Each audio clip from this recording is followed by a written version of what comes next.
listening to some of the tracks, a lot of it is about, oh, I have a model and now I want to run it on hardware and run it faster and whatnot. But someone needs to create these models.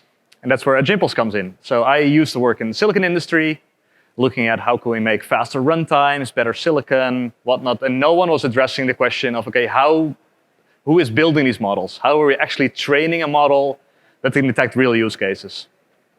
So I started Edge Impulse together with my co-founder back in 2019 as an easy-to-use platform to use data to make informed decisions. And machine learning is one of the parts of that. I don't really care how you get the insight in your data. If you use signal processing, classical ML, or deep learning, I just want to help you build solutions that take real sensor data in and then draw real conclusions out. You can use this for free.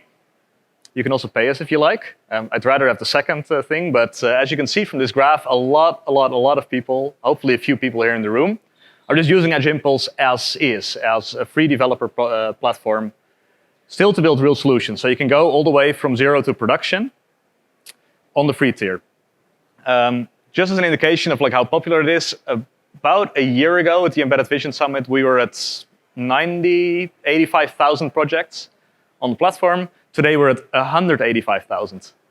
And that is over 100,000 new projects being created on Edge Impulse, 40% of which are actually computer vision products. And 60% is radar, audio, current and accelerometer data, sensor fusion, and all kinds of stuff.